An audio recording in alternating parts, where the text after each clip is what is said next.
Sir,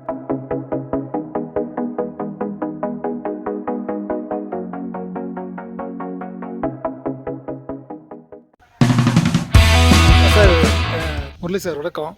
சில டவுட்டில் இருக்கு உங்ககிட்ட, அதை பற்றி சம்மந்தமாக கொஞ்சம் ஒரு ஆலோசனை கேட்கலான்னு உங்கள்கிட்ட ஒரு ஐடியா கேட்குறேன். Very happy. ஒன்றும் இல்லை சார், இப்போ நம்ம எப்போவுமே மனசு பார்த்தீங்க அப்படின்னா ஒன்றை விட ஒன்று பெஸ்ட்டாக தோணிக்கிட்டே இருக்குது. மனசில் இது பெஸ்ட்டுன்னு நினச்சிட்டு இருக்கக்கூடிய நேரத்தில் அடுத்ததாக இதை விட இன்னொன்று அடுத்து பெட்டராக போயிருக்கலாமே அப்படின்னு தோணுது. ஸோ இந்த மாதிரி காலகட்டங்களில் நாங்கள் எப்படி முடிவு எடுக்கிறது, எப்படி இருந்தால் நல்லாயிருக்கும்? ரொம்ப ஒரு காம்ப்ளிகேட்டட் கொஸ்டின் தான் இது. உலகத்தில் பிறந்த எல்லா மனிதர்கிட்டையும் இந்த ஒரு நோய் உண்டு. மன்னிக்கணும், இதை நான் நோயின்னு தான் சொல்லுவேன். காரணம், it is called inferiority complex. என்ன தான் நீங்கள் பட்டங்கள் வாங்கியிருந்தாலும், என்ன தான் திருமணம் ஆகியிருந்தாலும், எத்தனை தான் நம்ம வாழ்க்கையில் செல்வங்கள் பெற்றிருந்தாலும், நமக்குள்ள ஒரு வாட் இட் இஸ் கால்டுனோ அந்த கம்ப்ளீட்னஸ், ஒரு முழுமை இல்லாமல் தான் இருக்கும். அந்த முழுமை இல்லாமல் இருக்கிறதே பார்த்தீங்கன்னா உங்களுக்கு அது ஒரு இன்ஃபீரியாரிட்டி ஆகிடும். அழகாக சொல்லுவான் வைரமுத்து, தாழ்வு மனப்பான்மை அது ஒப்பீடு காண்பாதால் உண்டாகும் விபத்து. ஒப்பிடாதே, எதுவும் இங்கே உயர்வில்லை, எதுவும் இங்கே தாழ்வில்லை. ஒன்றை நீ குளம் என்பாய், மற்றொன்றை கடல் என்பாய், நானோ இரண்டும் தண்ணீர் என்பேன். செடியுடன் ஒப்பிடு, புல் உயரமில்லை. மரத்துடன் ஒப்பிடு, செடி உயரமில்லை. மேகத்துடன் ஒப்பிடு, மரம் உயரமில்லை. சூரியனுடன் ஒப்பீடு, மேகம் உயரமில்லை. அதனினும் உயரம் இன்னும் நம் அறிவினுக்கு எட்டவில்லை. அதனால் சாமி, அந்த கம்பேரிட்டிவ் அப்படிங்கிறது நம்ம வாழ்க்கையில் இருக்கக்கூடாது. இன்னொன்று, நம்ம ஃபிசிக்கே பார்க்கக்கூடாது. நம்ம என்ன நினைக்கிறோம், ஒருத்தவங்க அழகாக இருந்தால் அதை விட இன்னொருத்தவங்க அழகாக இருக்கவங்களை பார்க்கும்போது அவங்களும் நமக்கு பிடிக்காமல் போயிடுது. இந்த அழகு அப்படிங்கிறது உருவத்தில் கிடையாது. இப்போ நான் போட்டிருக்கிறது அந்த உடை கூட எனக்கு ஒரு கான்ஃபிடென்ட்டை கொடுக்கறது தானே ஒழிய, உண்மையான என்னுடைய அழகுங்கிறது it is there in inner side. That is called இன்மேட்னு சொல்லுவாங்க. அந்த அழகு இருக்குது பாருங்கள், அதுக்கு ஈக்குவலான அழகு இந்த உலகத்தில் எதுவுமே கிடையாது. ஸோ நீங்கள் அதை தேடுங்க.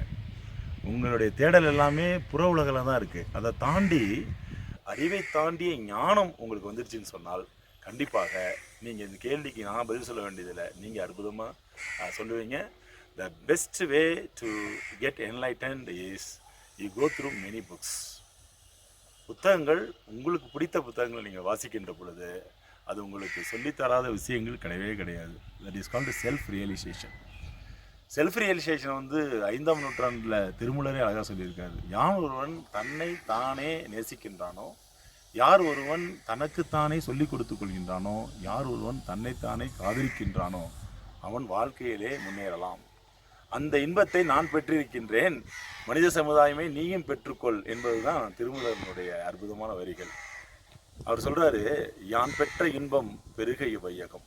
எனக்கு கிடச்சிருச்சு, நீங்களும் படிச்சுக்கிங்க. என்ன தெரியுமா அந்த இன்பம்? அந்த இன்பம் எங்கே இருக்குது அப்படின்னு கேட்டால், நீங்கள் நினைக்கிறேன் அந்த இன்பம் வானத்தில் இருக்கக்கூடிய கடவுளை வேண்டதில் இருக்குன்னு நினைக்கிறீங்க. கிடையவே கிடையாது. வான் பற்றி நின்ற மறைபொருள் சொல்லிடின், ஊன் பற்றி நின்ற உணர்வுறு மந்திரம், தான் பற்ற பற்ற தலைப்படும் தானே. யான் பெற்ற இன்பம் பெருகைய வையகம், வான் பற்றி நின்ற மறைபொருள் சொல்லிடின், ஊன் பற்றி நின்ற உணர்வுறு மந்திரம், தான் பற்ற பற்ற தலைப்படும் தானே. திருமூலருடைய அற்புதமான வார்த்தைகள். அதே திருமூலர் சொல்கிறாரு, எவன் ஒருவன் தன்னை அறிந்து கொள்கின்றானோ அவனுக்கு எந்த விதமான கேடும் வராது. அவன் தன்னை அறியாவிட்டால் தானே கெட்டு விடுவான். தன்னை அறியக்கூடிய அந்த அறிவை அவன் பெற்றுக்கொண்டால் இந்த உலகமே பாராட்டுகின்ற வடிவத்திலே அவன் உயிர் வாழ்வான். தன்னை அறிய தனக்கு ஒரு கேடில்லை, தன்னை அறியாமல் தானே கெடுகின்றான். தன்னை அறியும் அறிவை அறிந்த பின் தன்னை அர்ச்சிக்கத்தான் என்றானே. உங்களுக்கு என்னுடைய அற்புதமான செய்தி என்னன்னு கேட்டிங்கன்னா, உங்களை நீங்கள் நேசியுங்கள். உங்களுக்குள் நீங்கள் சற்றே சென்று பாருங்கள். எந்த முடிவு எடுத்தாலும் அவற்றை நீங்கள் முழுதாக உங்கள் மனநிறைவோடு நீங்கள் அதை செய்யுங்கள்.